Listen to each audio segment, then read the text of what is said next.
If you are someone who likes playing around with data, and also if you have used Python in your workflow, then I'm pretty sure you've used pandas in your workflow so far. But what if I tell you that there is a new library in town that is much more quicker as compared to your base pandas? So in this video, I'll talk about a new library called as PyPolars. So without wasting any further time, let's kickstart the video. But hey, hold on. It would be super motivating if you can press the subscribe button and also press the bell icon to be notified for amazing videos that I create on data science and machine learning.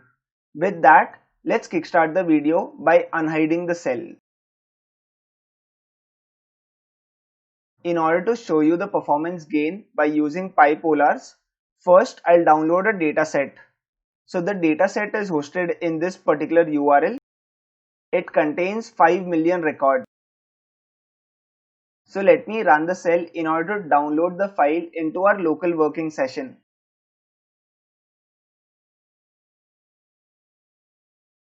The file that we have downloaded is a zip file. So let me go forward and unzip the CSV file. So let me run the cell. Let me save the file location, that is /content /5 million bt records.csv into a variable called as file_loc. So let me quickly run the cell. So let me run this cell in order to show you the file size. So the CSV file that we have contains 5 million rows and occupies a size of 235 MB in memory. Let me run this cell in order to install PyPolars.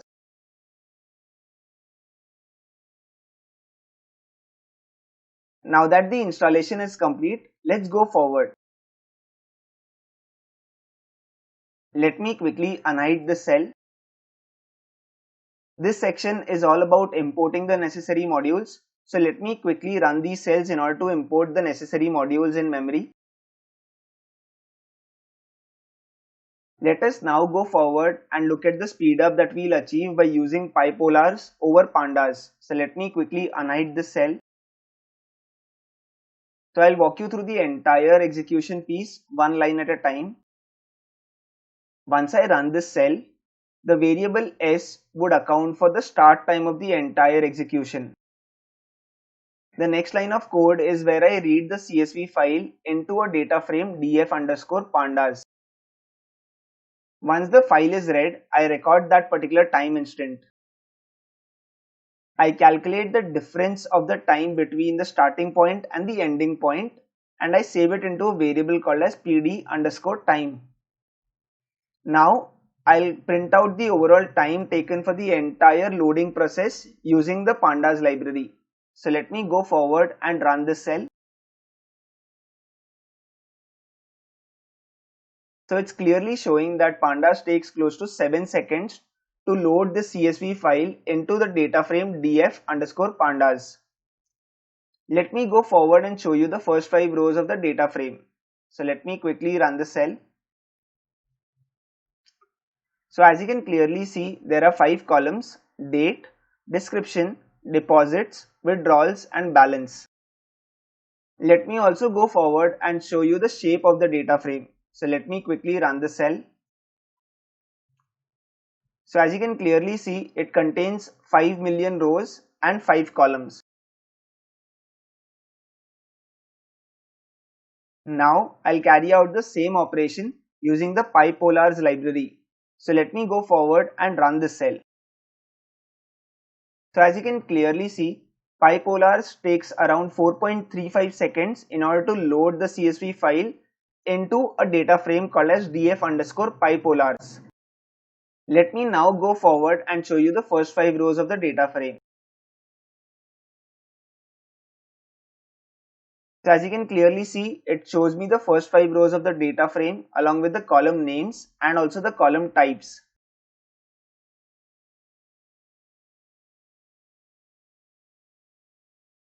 Here is a quick check to validate if my PyPolars loading time is greater or lesser as compared to the pandas loading time. So let me quickly run the cell. So as you can clearly see, pandas loading time is greater as compared to PyPolars loading time. Let me go forward and show you the total speed up that I get when using PyPolars over Pandas. So let me quickly run the cell. So as you can clearly see, PyPolars is 1.61 times faster as compared to Pandas while loading a CSV file. Let's go forward and look at one more operation and the kind of speed up that we can get by using PyPolars over Pandas. So the next operation which is clearly visible is the group by option. So let me quickly unhide the cell. Just to set the context again, I have a data frame called as df underscore pandas. Let me quickly show the first 5 rows of the data frame. So if you look at the balance column is not an integer or a float column. It's basically a string column because it has commas in it. So the next task that I want to perform is I want to group by basis the description, and I want to find out the average balance for every description category that exists. So in order to do that, I'll have to convert the string column into float column. So the way I would do that is by this set of code. In the first line, I'll remove all the commas that exist in the balance column. In the second line, I'll convert the string column into a float column. So let me quickly run the cell. Let me now show you the modified data frame. So as you can clearly see, I've converted the balance column from string to float. Let us now perform a group by on the description column and calculate the average value of the balance for every group that exists in the description column. So let me quickly run this cell. I followed the same workflow wherein I start a timer, I end the timer once the execution is complete. So let me quickly run the cell. So as you can clearly see, for every unique value in the description column, we have the corresponding average value of the balance amount. The total time taken for this execution is around 0.37 seconds.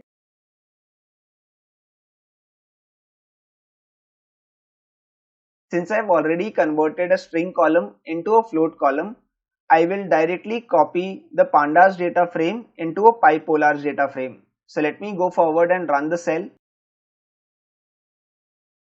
Let me also show you the first 5 rows of the data frame. So as you can clearly see, now the description of the balance column is float 64. Now let's go forward and apply the same group by operation on my PyPolars data frame. So let me run the cell.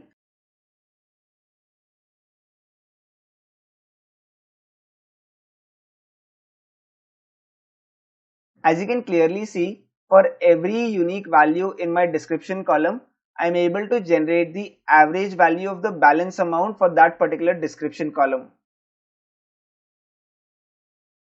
The overall time taken by PyPolars for this group by operation is 0.25 seconds. Let's now go forward and validate which group by operation is faster. So let me run the cell. So as you can clearly see, my PyPolars group by operation is much quicker as compared to my pandas operation.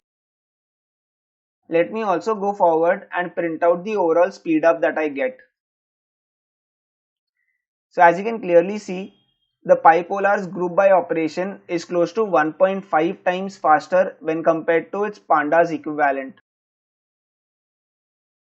Yes, so this is all that I had in today's video, wherein I wanted to show you the power of PyPolars and how you can integrate PyPolars in your day-to-day workflow. I hope you found this video informative. If you do have any questions with respect to what I covered, feel free to drop in a comment in the comment section of the video. Thank you for watching this video.